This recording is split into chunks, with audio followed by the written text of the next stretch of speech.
इस समय हम खड़े हुए हैं उत्तर प्रदेश की सबसे पहली पंजीकृत सोसाइटी कानपुर नगर की शिवाजी नगर सोसाइटी में। आप देख सकते हैं शिवाजी नगर सोसाइटी में एक से एक विख्यात लोग निवास करते हैं।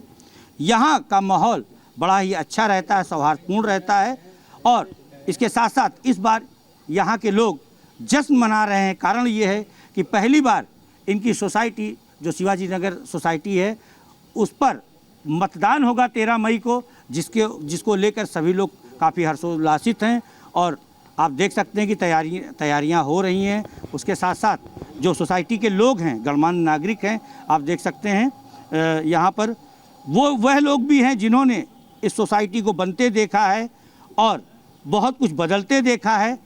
ये जितने भी लोग यहाँ पर खड़े हैं, किसी का बेटा वकील है, किसी का बेटा जज है, किसी का बेटा डॉक्टर है और खुद में ये लोग अपने आप में एक हस्ती हैं।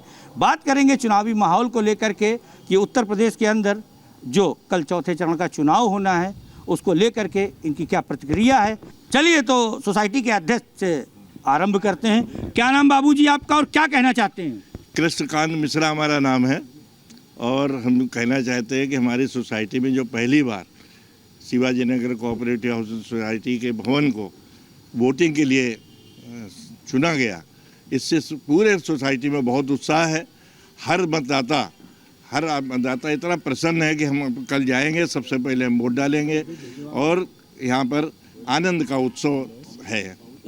और किसी से बात की जाए उससे पहले जो हमें सोसाइटी के लोगों ने भी बताया था कि कल जो टॉप 10 मतदाता होंगे उन्हें सोसाइटी सम्मानित भी करेगी। ये हम आपको अपनी तरफ से जानकारी दे रहे हैं। चलिए कंटिन्यू करते हैं। क्या नाम बाबूजी आपका, क्या कहना चाहते हैं चुनाव को लेकर के, क्या कहना चाहते हैं वोटिंग को लेकर के और क्या कहना चाहते हैं प्रत्याशियों को लेकर के, क्या कहना चाहते हैं पार्टी को लेकर के? हमारे पूर्व अध्यक्ष मैं शिवजी श्रीवास्तव, पूर्व अध्यक्ष Shivaji Nagar cooperative housing society. यहाँ का माहौल कुछ वर्णन करने योग्य नहीं, क्योंकि इतनी खुशहाली है क्योंकि पहली बार हमारे Shivaji Nagar cooperative housing society को मतदान केंद्र बनाया गया है। यहाँ के निवासियों को जो सुविधा दी गई है मतदान करने के लिए वो अकल्पनीय है। हम तो चाहते हैं सब मेरे जो परिवार के लोग हैं निवासी यहाँ के शिवाजी नगर के आगे से बढ़ कर के मतदान करें और अपनी भावनाओं को सरकार की ओर व्यक्त करें कि एक मजबूत सरकार लानी है हमको, एक मजबूत सरकार जिसमें हम सभी सुरक्षित रह सकें और हमारी आगे की पीढ़ी सुरक्षित रह सके। यही हम चाहते हैं। उसी को सोच करके यहाँ के निवासियों से करबद्ध प्रार्थना है कि मतदान करने जरूर आवें, अवश्य करें और सोच समझ के करें। मेरा नाम अरविंद कुमार अवस्थी है और मैं Shivaji Nagar cooperative housing society का एक निवासी हूँ और ये बहुत अच्छा हुआ है कि इस बार यहाँ पर भवन में हमारे बूथ बनाया गया है जहाँ पर हम सब लोग मिलकर मतदान करेंगे, जिससे कि मतदान का प्रतिशत भी बढ़ेगा और सब लोग आसानी से वोट डाल भी पाएंगे। चलिए बात करते हैं बाबूजी, क्या नाम है आपका, क्या कहना चाहते हैं? मेरा नाम रविकांत मिश्रा है और हमारा मोहल्ला जो है गंगा जमुनी संस्कृत का पूरी तरीके से उदाहरण है। यहाँ भाजपा का भी वोट है, कांग्रेस का भी वोट है और सारे लोग, रही बात प्रकृति की, विकास की, ये निरंतर चलने वाली एक व्यवस्था है और जो गवर्नमेंटें आई सब ने विकास किया। आगे जो आएंगी, हमारे भाई कह रहे थे कि अभी तक सुरक्षित नहीं थे, इतने बूढ़े हो गए असुरक्षा में, अब सुरक्षा इनको चाहिए, बस और कुछ नहीं। चलिए एक बाबूजी हैं, उनसे मिलते हैं। क्या नाम है आपका? अनिल कुमार मिश्रा। क्या कहना चाहेंगे? मतदान घर के पास है और आप भी ना करें तब फिर दान कब करेंगे ये बताइए। और कुछ कहना चाहते हैं? बिल्कुल कहना चाहते हैं। रामाय रामभद्राय रामचंद्राय वेदसे रघुनाथाय नाथाय सीताया पतये नमः। श्री सीताराम जी के चरणों में सादर प्रणाम। वोट देना ये हमारा कर्तव्य नहीं, हमारी जिम्मेदारी भी है। अगर हमारी सरकार से कुछ अपेक्षाएं हैं तो हमारी भी कुछ जिम्मेदारी बनती है कि सरकार बनाने में हमारी सक्रिय भूमिका रहे। विकास की बात है, सभी ने विकास किया है, किसी ने तेज गति से किया, किसी ने धीमी गति से किया है, विकास हुआ है। और आगे हम ये चाहते हैं कि ऐसी सरकार आए जो निर्णय लेने में सक्षम हो। जनता क्या चाहती है वो उसको जानने की उसमें क्षमता हो और उसके अनुरूप कार्य करने की क्षमता हो। बहुत कुछ जानते हैं और करते कुछ नहीं है तो ऐसे लोगों से बेकार है, कोई उम्मीद न करिए। जो सोचे भी और करें भी। सुंदरकांड में 2 कांड हैं। सुंदरकांड के पहले किष्किंधा कांड। किष्किंधा कांड में खाली लोगों ने विचार किया है, काम कुछ नहीं किया। सुग्रीव जी ने जानकी जी को देखा जाते हुए, लेकिन राम जी ने कहा क्यों तुमने देखा? ये कह रहे हैं कि हमने देखा है। कहीं इनसे पूछो देखा है तो किया क्या? कुछ नहीं किया। और लंका कांड में केवल किया जाता है, विचार नहीं किया जाता। मारो मारो, क्यों मारो ये नहीं पता। तो संक्षेप में ये कहना है कि जितना हो सके मतदान करें। आपके घर के पास में है। सभी शिवाजी नगर वासियों से अपील है कि आकर के अपने परिवार सहित, इष्ट मित्रों सहित लेकर के आए और वोट डालें। बहुत बहुत धन्यवाद। जय हिंद, जय भारत। चलिए, एक युवा है, उनसे बात करते हैं। हाँ, ये तो अध्यक्ष है। ये क्या नाम है भाई साहब आपका? देखिए, मेरा ये कहना है कि प्रत्येक नागरिक को नागरिक की हैसियत से सोचना चाहिए, भारतीय नागरिक की हैसियत से सोचना चाहिए। जब हम कोई भी नागरिक मत देने जाए तो अपने अधिकार का प्रयोग करके दे, ना कि मत का दान करे। क्योंकि दान व्यक्ति स्वेच्छा से करता है और अधिकार का जब प्रयोग करता है तो राष्ट्र हित में सोच के करता है। अधिकार की परिभाषा दान की परिभाषा से कहीं विरत है। भारत का एक लोकतंत्र निश्चित रूप से संपूर्ण दुनिया में एकमात्र ऐसा लोकतंत्र है जिस पर हम लोग गौरव कर सकते हैं। सरकारें आती हैं, सरकारें जाती हैं, लोग बनते हैं, लोग बिगड़ते हैं, लेकिन जब हम अच्छे प्रत्याशियों को वोट नहीं करते तो पार्टियां भी अच्छे प्रत्याशियों को, व्यक्तियों को टिकट नहीं देती हैं। और हमारे समाज में एक बहुत बड़ी विडंबना है कि हम जब अच्छा वकील ढूंढते हैं तो उसकी जाति नहीं देखते, उसकी अच्छाई देखते हैं, कौन बड़ा वकील है। हम ब्राह्मण हैं लेकिन हो सकता है मुस्लिम सर्जन से अपनी सर्जरी कराएं। हम मुस्लिम हैं लेकिन अपना मुकदमा हम ब्राह्मण से लड़वाते हैं। लेकिन जब राष्ट्र के परिकल्पना की बात आती है, राष्ट्र के निर्माण की बात आती है, तो हम पहले तो हिंदू, मुसलमान, सिख, ईसाई, यहूदी, पारसी में बटे थे। जैसे जैसे स्तर गिरा हम लोग बैकवर्ड हो गए, हम लोग हरिजन हो गए, हम लोग ब्राह्मण हो गए, हम लोग ठाकुर हो गए, हम लोग बनिया हो गए, हम लोग तेली हो गए, आदि आदि। ये तो एक लोकतंत्र के एक खूबसूरत बगीचे पे एक काला दाग है, मेरा अपना ऐसा मानना है। इसीलिए मैं बार बार सबसे कहता हूँ और अपील करता हूँ कि जब नागरिक की हैसियत से, क्योंकि नागरिक की कोई जाति नहीं है। हम अगर हमारे पासपोर्ट में इंडियन ना लिखा हो, हिंदू इंडियंस लिखा हो, मुस्लिम इंडियंस लिखा हो, यहूदी इंडियंस लिखा हो, ब्राह्मण लिखा हो, ठाकुर लिखा हो, तो हम कह सकते हैं। लेकिन हम अपने राष्ट्र की संस्कृति पे गौरव तो करते हैं, लेकिन जब हम दूसरी तरफ जाति की बात इसलिए करेंगे कि साहब वो भी तो करता है। चुनाव आयोग का बहुत बहुत आभार है, राष्ट्रीय चुनाव आयोग का, कि जिन्होंने हमारी सोसाइटी को पहली बार बूथ बनाया। हमारी 72 साल पुरानी सोसाइटी, उनका कृतज्ञ है कि हमारे 444 मतदाता यहाँ आकर वोट करेंगे। और हम लोग प्रयास करेंगे जो लोग भी कल रहें 444 में वो यहाँ सभी मत डालें। और आपको बहुत बहुत धन्यवाद, आभार। जय हिंद, जय भारत। चलिए, और लोगों से बात करते हैं। अंकल जी का धन्यवाद बहुत बहुत। क्या नाम है आपका? मैं देवेंद्र दीक्षित हूँ, शिवाजी नगर क्या कहना सोसाइटी। चाहते हैं? सब बीजेपी को ही वोट कर रहे हैं। मोदी हमारे नेता हैं, देश के नेता, उन्होंने उसको संभाला है, इसलिए हम मोदी को कह रहे हैं। लेकिन हमें लगता है कि लोग मोदी लहर में बीजेपी को भूलते जा रहे हैं। मेरा ये कहना है कि जैसे आप पूछ रहे हैं कि मोदी के नाम से ये सरकार है और मोदी हट जाएंगे, तो मैं कहता हूँ आज कांग्रेस में अगर गांधी शब्द हटा दिया जाए, वर्ड हटा दिया जाए, तो भड़बड़ा करके दूसरे दिन ना गिर जाए। तो मेरे नाम कहिए, मैं शिवाजी नगर में रहता हूँ। क्या कहना चाहेंगे आप?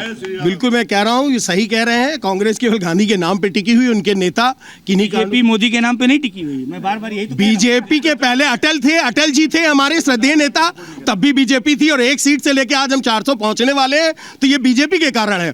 मोदी, ये बताइए आप लोगों के पास, ये बताइए, एक मिनट, ये बताइए आपके पास कौन सा यंत्र है कि आप लोग जान लेते हो कि हम 400 पार हो जाएंगे। हमारा विश्वास है, हमारा सनातन धर्म पे विश्वास है, हम सब लोग एक हैं। और जो इतना ये विकास हो रहा है जो इससे पहले नहीं हुआ, आज आप सब जगह देख सकते हैं, चाहे इंफ्रास्ट्रक्चर की बात कर लीजिए, चाहे मिलों की बात कर लीजिए, चाहे हवाई अड्डों की बात कर लीजिए, चाहे रेल यातायात की बात कर लीजिए, चाहे मेट्रो की बात कर लीजिए। लेकिन देश के कुछ युवा चिल्ला रहे हैं हम बेरोजगार हैं, हमें रोजगार नहीं मिला। आप बताइए 2014 से पहले क्या मेरा बेटा आईएएस था या इनका बेटा आईएएस था या सरकारी नौकरी? आईएएस बन जाते हैं, नहीं बन जाते। यही मैं आपको कह रहा हूँ, नौकरियां सबको मिल रही हैं, पहले से ज्यादा मिल रही हैं, पहले से ज्यादा अपॉर्चुनिटी मिल रही है।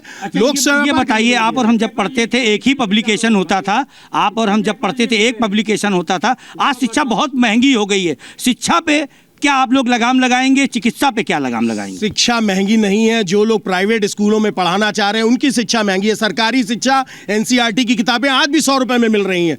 पर हमारे आपके क्या है कि जिस कंपटीशन के जमाने में और हम लोग स्टेटस सिंबल, सरकार तो कंप्लायंस करा सकती है। सरकार एक पब्लिकेशन क्यों नहीं कर रही है? सरकार एक कंप्लीकेशन पे काम कर रही है। एक exam, one nation, one exam, one election, सब पे काम कर रही है। पर उसके लिए समय लगता है। अभी हमें आए हुए अभी 2 ही टर्म बीते हैं, तीसरे टर्म में आ रहे हैं हम। उसके बाद आपको सारे बदलाव देखेंगे और ये शिक्षा पर भी आपको बहुत जल्दी ये सब कुछ मिलेगा। मेडिकल में हमारे पास कितने एम्स हो चुके हैं, कितनी चीजें बढ़ गई हैं। आप हमारे कानपुर में ही देखिए, जो नया हाईलाइट का पीजीआई खुला है, कितना शानदार बना है। लोग इलाज खाकर कितना फायदा उठा रहे हैं। कार्डियोलॉजी हमारा पूरे उत्तर प्रदेश में एक है। क्या कहना चाहेंगे? बेरोजगारी मोदी क्या करे? 10-10 लोग जब होंगे घर में तो बेरोजगार उनको नहीं मिलेगा, तो क्या मोदी जिम्मेदार है? 10 करो। ये बताइए, छोटे छोटे कारखाने खोले जा सकते हैं। हमारे यहाँ का जो टेनरी था, पूरा कानपुर का टेनरी था, जो संपूर्ण विश्व में विख्यात था, बांग्लादेश चला गया और आज बांग्लादेश का जो टका था वो रुपए के बराबर आ गया। इस पर आप क्या कहना चाहते हैं? देखिए, ऐसा कुछ नहीं है। ये सिर्फ जो है आदमी ने अपनी जो परिस्थितियाँ, योजनाएं जो बना रखी उसके हिसाब से चल रहे हैं। उनको हर आदमी, आज सबका व्यापार बढ़ा हुआ है। क्यों? जो बिजनेसमैन, ये हमारे बिजनेसमैन आज कहते हैं कि सब व्यापार से बता रहा हूँ, जो हमारे यहाँ काम वाली करने आती है वो स्कूटी से आती है। हाँ। जो हमारे यहाँ जमादार आते हैं वो स्कूटी से आते हैं। हमें अपना याद है, बचपन में हमें साइकिल ही मिला करती थी और आज वो बच्चे स्कूटी पे चल रहे हैं। आज का लोग कहते हैं, आज लोग कहते हैं, सुनिए, आज लोग कहते हैं 100 रुपया, मोदी सरकार में पेट्रोल 100 रुपया हो गया। और जब पिज्जा हट में खाने जाते हैं और बिल बना के देते 1000 रुपया का, तो वो ये नहीं पूछते हैं कि पिज्जा इतना क्यों महंगा हो गया। एक स्कूटी का कारखाना बताओ, ये 10 वर्ष में स्कूटी चलने लगी। पहले देखिए, इसमें काम वाली स्कूटी पे आ गई है। स्कूटी तो सिवाने से। अभी आपने सवाल उठाया था कि बांग्लादेश में टाका जो है वहाँ का रुपया के बराबर क्यों है। देखिए क्या होता है, ये इकोनॉमी जो है वो एकदम डिफरेंट चीज़ है। किसी कंट्री का पैसा जो है वो आजकल उस कंट्री के ऊपर नहीं डिपेंड रहता है, पूरे विश्व के साथ में चलता है। और पूरे विश्व के हिसाब से आप ये देखिए कि जो अमेरिका जो है वो 84 रुपये उसका हमारे डॉलर के बराबर है। आज उसमें कितना डिफरेंस आया, जब पिछले 10 साल में कितना फ़र्क आया है। अगर ये फ़र्क कम है तो हमारा देश तरक्की कर रहा है, और इसमें फ़र्क ज़्यादा हो रहा है तो देश तरक्की नहीं कर रहा है। चलिए, एक और वयोवृद्ध हैं और बहुत सम्मानित व्यक्ति हैं, और जो अंकज मिश्रा जी अभी बोल रहे थे उनके पिताजी हैं, बात करते हैं। क्या नाम है आपका? सुरेंद्र कुमार मिश्रा है हमारा नाम भैया। ये बताइए, किस तरह से इस बार आप चुनाव को देख रहे हैं? भारतीय जनता पार्टी का कहना है कि हम 400 पार, और कांग्रेस कह रही 400 हार। क्या कहना चाहते हैं? भारतीय जनता पार्टी ठीक कह रही है कि वो 400 पार है, लेकिन ये नारा इसका पहले का था, अब नारा नहीं है। अब तो नारा इसका उल्टा लगने लगा है कि तड़ी पार। अच्छा, तड़ी पार। तड़ी पार अब नारा ये लगने लगा। अब ये मोदी कभी भी मंच में ये नहीं कहता है कि हमको 400 पार है, क्योंकि 400 पार का नारा उसने इसलिए राजनीतिक लिहाज से दिया। जी। बड़ी बात कि दक्षिण में चुनाव कर्नाटक में जो हो रहा है, 400 पार यूपी हमारा, 400 पार यूपी हमारा, तो 2-4 सीटें हमको वहाँ मिल जाएं। देने वाले नहीं हैं। जिस समय इंदिरा गांधी हारी थे, उत्तर प्रदेश, मध्य प्रदेश, राजस्थान, बिहार, बंगाल, सब जगह से 0। लेकिन क्या दक्षिण में 150, दक्षिण में 150 जो इनके बाप आज तक नहीं ला पाएंगे, हमसे पूछो। और वर्त इस समय क्या बता रहा, पोजीशन क्या है, किसको कितनी सीटें मिल रही, देना लेना तो जनता का काम है, लड़ना भिड़ना आपस में जनता का काम है। 400 पार का हेलो रुक नहीं रुक जाइए, ये सीटें रुकेंगी नहीं कहीं पे भी। समझे? हिंदुस्तान का राजस्थान में फौलादी जगह है जहाँ पर ग्राहक बोल लगते हैं सट्टा, फौलादी सट्टा ये बाज़ार ये बता रहा है कि 307 मिनिमम इनको मिलेंगी और 318 मैक्सिमम। अब आप समझिए जिस रेट देश की है सत्ता कम में बननी है, कांग्रेस इसी में खुश है कि इनकी 400 से कम हो जाए और मैंने भाजपा को हरा दिया, पर फिर भी ये 415 के पार होंगी, ये भाजपा सरकार बनेगी, इसको कोई नहीं रोक सकता। मोदी जी का नारा 400 पार, ये पूरा सपना संपूर्ण होकर रहेगा। जय श्री राम, जय जय श्री राम। सीताराम नहीं बोलेंगे, अधूरा नाम है। भगवान का नाम राम नहीं है, भगवान का नाम किशन भी नहीं है, सीताराम है, सीताराम सीताराम सीताराम सीताराम सीताराम, समझे आया। जय श्री राम। और अभी हम लोग भी अयोध्या हो यहाँ जनरल दूसरे को बोलने दो, दूसरे को बोलने दो, अरे दूसरे को बोलने दो कि तुम्हें बाबा भगवान के प्यारे चुटैया रखे हो कि राम है के नाम। कहाँ दिखाओ चुटैया, दिखाओ ये चुटैया है, दिखाओ। अभी ये कटोरा लिए भगवान का दौड़ रहे हैं, दे दाता के नाम दे तो राम, सबके नाम दे तो राम। अभी ये भी सरकार जाएगी भगवान राम के दर्शन करने, कहे भैया बहुत भला किया, आपके नाम का दुरुपयोग कर रहे थे, कटोरा लिए घूम रहे थे, आपने उल्टा किया, सब हार गए। निश्चित समझो 300 से नीचे ही है इनका, और कहो धोखा हो जाएगा केजरीवाल की वजह से तो जीरो है, समझो। तो अभी आप लोगों ने सभी को सुना, ये शिवाजी नगर के गणमान्य नागरिक थे, सबके अपनी अपनी सोचें, लेकिन सबका यही कहना है कि मतदान जरूर करें। और इस बार पहली बार इनके यहाँ मतदाता जो बूथ बना है उस पर इन्होंने सभी जनता से कहा है कि 444 मेंबर्स हैं और 444 मेंबर्स में सभी को यहाँ पर मतदान करना है और अपनी तरीके की सरकार को चुनना है। कानपुर में अब क्राइम पर लगेगी लगाम, क्योंकि कानपुर में आ गए हैं मीडिया की शान, फाइटर जी कहिन। चैनल ऐसा जो बने जनता की आवाज और अपराधियों पर गिराए पुलिस की गाज। सड़क, बिजली, पानी जैसी जनता के हर मुद्दों से जुड़ी देश और प्रदेश की खबरों पर रहती है जन एक्सप्रेस फाइटर जी कहिन की नजर। इसलिए प्रशासन पर दिखता है खबरों का सीधा असर।